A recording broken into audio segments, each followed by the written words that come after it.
ইয়া আইয়ুহাল্লাযীনা আমানুত্তাকুল্লাহা হাক্কা তুকাতিহি ওয়া লা তামুতুন্না ইল্লা ওয়া আনতুম মুসলিমুন।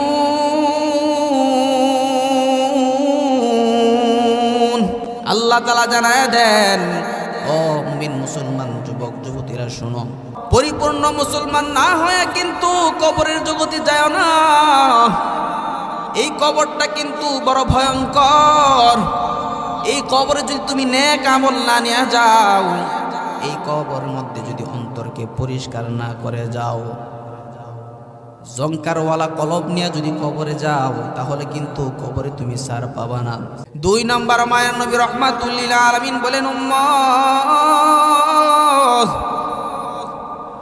তুমি যদি তোমার এই অন্তরের ময়লা যদি তুমি পরিষ্কার করতে চাও, তাহলে 2 নম্বর যে মেডিসিন সেটার নাম হলো কাসরাতু তেলাওয়াতিল কুরআন। নবী আমার জানায়া দেন, তুমি যদি তোমার এই অন্তরের ময়লা পরিষ্কার করতে চাও, তাহলে 2 নম্বর বেশি বেশি তুমি কোরআন তেলাওয়াত করো। আজকে আমাদের কোরআন তেলাওয়াত নাই, কোরআনের আমল আমরা আজকে করি না। সারাটা দিন চলে যায়, কোরআন শরীফ একবার খুলেও দেখি না রে মুমিন। অথচ সাহাবায়ে কেরাম যখন কোরআন তেলাওয়াত করতেন, সাহাবায়ে কেরাম যখন কোরআন তেলাওয়াত করতেন, তখন তারা জান্নাতের দৃশ্যগুলো তাদের চোখের সামনে ভাইসা উঠত। এই জন্য মায়ের নবী রাহমাতুল লিল আলামিন বলেন, উম্মত তুমি যদি তোমার এই অন্তরের ময়লা পরিষ্কার করতে চাও, 1 নম্বর তুমি বেশি বেশি মৃত্যুর কথা স্মরণ করো। নবীজি বলেন, ফা ইন্নাহা তুজাহিদু আনিদ দুনিয়া ওয়া তুযাক্কিরুকুমুল আখিরাহ।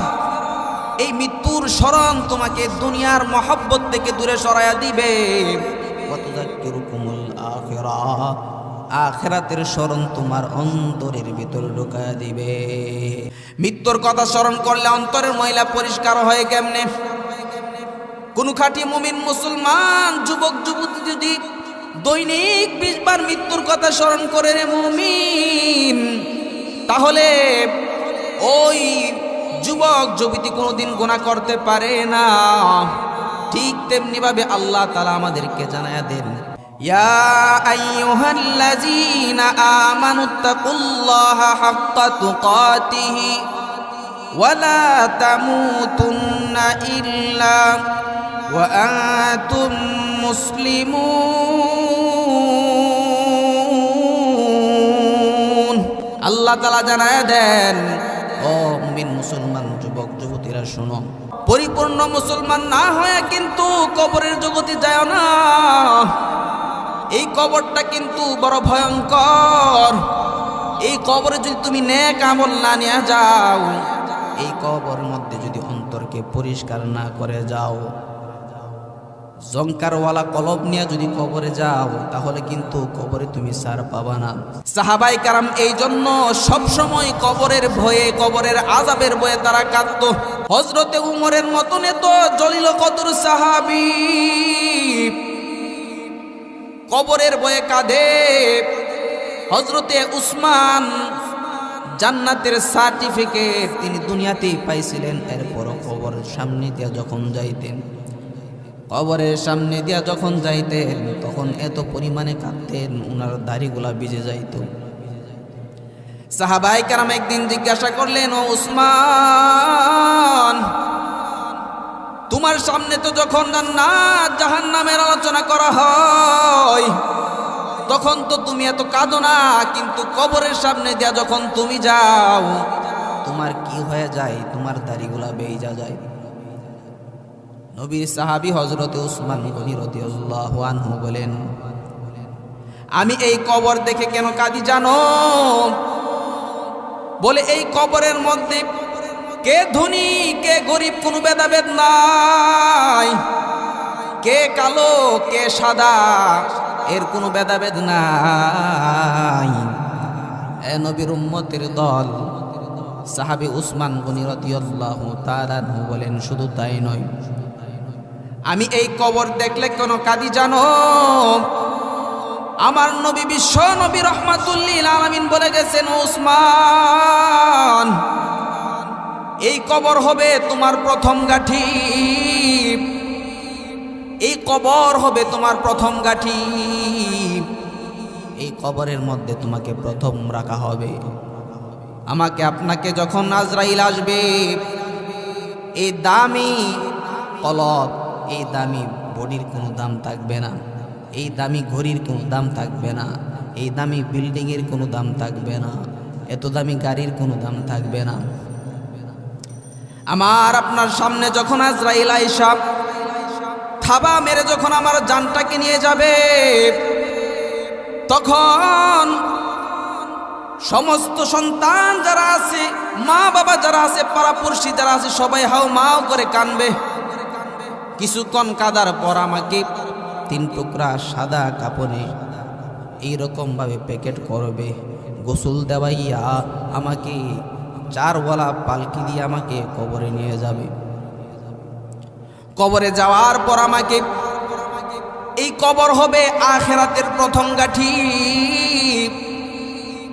হযরতে উসমান গনি রাদিয়াল্লাহু আনহু বলেন, ও আমার সাহাবীরা শুনো, নবীজি বলে গেছেন এই কবর হবে প্রথম গাঠি। এই প্রথম গাঠির মধ্যে যে নাজাত পেয়ে যাবে, সে পরবর্তী গাঠিগুলা তার জন্য সহজ হয়ে যাবে। সুবহানাল্লাহ। এই কবর হবে আমার আপনার প্রথম গাঠিরে মুমিন। এই কবরের মধ্যে যারা নাজাত পাওয়া যাবে, তারা অটোমেটিক বাকি গাঠিগুলা তাদের এমনিতেই সহজ হয়ে যাবে। এই জন্য এই কবরের সামানা আমি আপনি কি তৈরি করলাম? যেই কথাটা বলতেছিলাম, মায়ার নবী রহমাতুল্লিল আলামিন বলেন, সাহাবী, তোমরা যদি এই অন্তরের জংকার পরিষ্কার করতে চাও, তাহলে এই অন্তরের মধ্যে তোমরা 2টা রেত দ্বারা ঘষা দাও। 1 নম্বর রেত হলো, এই অন্তরের মধ্যে তোমরা বেশি বেশি মৃত্যুর কথা স্মরণ করো। এই বেশি বেশি মৃত্যুর কথা যখন স্মরণ করবা, বেশি বেশি মৃত্যুর কথা স্মরণ করার মাধ্যমে তোমার ঈমান তাজা হবে, তোমার আমল তাজা হবে, তুমি গুনাহ থেকে বিরত থাকতে পারবা। কারণ তখন তোমার আর এই কথা মনে হবে না। মৃত্যুর কথা স্মরণ যখন তোমার হবে, তখন তুমি গান বাজনা শুনতে পারবা না, তখন তুমি আর জিনার কাজে তুমি জড়িত হতে পারবা না। যখন তোমার মৃত্যুর কথা স্মরণ হবে, তখন তুমি মিথ্যা কথা বলতে পারবা না। যখন তোমার মৃত্যুর কথা স্মরণ হবে, তখন তুমি সুদ খাইতে পারবা না রে মুমিন। যখন তোমার মৃত্যুর কথা স্মরণ হবে, তখন তুমি ঘুষ খাইতে পারবা না, অন্যের প্রতি জুলুম করতে পারবা না। এই জন্য মায়ার নবী রহমাতুল্লিল আলামিন বলেন, উম্মত, তুমি যদি দৈনিক বেশি বেশি মৃত্যুর কথা স্মরণ করো, তাহলে তোমার এই অন্তরের জংকার আস্তে আস্তে পরিষ্কার হয়ে যাবে। এই জন্য মুমিন মুসলমান, এই অন্তরটাকে আমাদেরকে পরিষ্কার করতে হবে। আর এই অন্তরকে যদি আমি আপনি পরিষ্কার করতে চাই, তাহলে 1 নম্বর মেডিসিন হলো বেশি বেশি মৃত্যুর কথা স্মরণ করব। 2 নম্বর নবী আমার জানায়া দেন, উম্মতের দল, তুমি যদি তোমার অন্তরকে পরিষ্কার করতে চাও, 2 নম্বর হলো তুমি বেশি বেশি কোরআন তেলাওয়াত করো। এই কোরআন তেলাওয়াত যখন করবা, তখন তোমার অন্তরের ময়লা পরিষ্কার হয়ে যাবে। এই জন্য সাহাবায়ে কেরাম বেশি বেশি কোরআন তেলাওয়াত করতেন। তাদের কোরআন তেলাওয়াতের আমলে তো বেশি ছিল। এশারের পর যখন কোরআন তেলাওয়াত শুরু করতেন, কোথায় দিয়ে যেন রাত হয়ে যাইতো, কোথায় দিয়ে যেন রাত শেষ হয়ে যাইতো, তারা টের পাইতো না।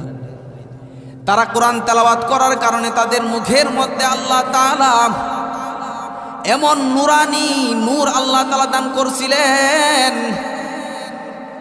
এখনো যদি আপনি সাহাবায়ে কেরামের কবর যদি আপনি ঘুরে যদি দেখেন, তাদের চেহারার মধ্যে নূর ভাসতেছে। এই জন্য আজকে নবী নাই, সাহাবায়ে কেরামও নাই, কিন্তু এই নবীর ওয়ারেস উলামায়ে কেরাম কিয়ামত পর্যন্ত থাকবে। তারা কোরআন হাদিসের বাণী শোনাইবে, জান্নাত জাহান্নামের কথা বলবে, জান্নাত জাহান্নামের কথা বলে বলে আমাকে আপনাকে জান্নাতের পথে নিবে। এখন যদি নবী থাকতো তাহলে নবী আমাদেরকে এই কথাগুলো বলতো, কিন্তু নবী নাই। এই কথা এখন উলামায়ে কেরাম বলবে। এই উলামায়ে কেরামের কথাই আমাদেরকে শুনে তাদের কথার উপর আমল করে আমাদেরকে জান্নাতের পথ ধরতে হবে। এই জন্য যেই কথাটা বলতেছিলাম, আমাদের অন্তরটা আজ গুনাহ করতে করতে লোহার মতো জংকার পড়ে গেছে রে মুমিন। এই অন্তরটাকে যদি পরিষ্কার করতে চাই, আমার তেলাওয়াতকৃত হাদিসের মধ্যে নবী জানায়া দেন, 1 নম্বর তুমি তোমার অন্তরের জংকার পরিষ্কার করবা মৃত্যুর স্মরণের মাধ্যমে। 2 নম্বর তুমি তোমার অন্তরের জংকার পরিষ্কার করবা বেশি বেশি কোরআন তেলাওয়াতের মাধ্যমে। কোরআন তেলাওয়াত কত মজা! আমার আপনার নবী মুহাম্মদুর রাসূলুল্লাহ কাবার চত্বরে বসে বসে নবীজি কোরআন তেলাওয়াত করে, দূর থেকে তাকায় দেখে নবীজি তেলাওয়াত করতেছে, নবীর চেহারার মধ্যে নূর চমকাইতেছে। একদল মক্কার লিডাররা বলতে থাকে, কাফেররা বলতে থাকে, আরে আমরা পাগল দেখতে আসছি, এটা তো কোনো পাগল না, এই লোক কোনোদিন পাগল হতে পারে না। 100 কিলোমিটার দূর থেকে যার চেহারার মধ্যে নূর চমকাইতেছে, ওই লোকটা কোনোদিন পাগল হতে পারে না। পাগল হলে চেহারার মধ্যেই বোঝা যাবে লোকটা যে পাগল। এই জন্য 1 নম্বর আলামত আমরা বুঝলাম মুহাম্মদ মনে হয় পাগল না, তবে আরো 2টা আলামত বাকি। এবার নবীজির পোশাকের দিকে তাকায়া দেখে, নবীজির পোশাক এত সুন্দর, এত সুন্দর পোশাক দেখেও তারা বুঝতে পারলেন মুহাম্মদ পাগল না। 2 নম্বর আলামতও নবীজি ফাঁস করলেন, তারা বুঝতে পারলেন মুহাম্মদ পাগল না। এবার 3 নম্বর আলামত, কথার মধ্যে উল্টা পাল্টা বোঝা যাবে। এবার নবীজি কোরআনের তেলাওয়াত শুরু করে দিলেন রে মুমিন। আমার আপনার নবী কোরআনের তেলাওয়াত করতেছেন, আর রহমান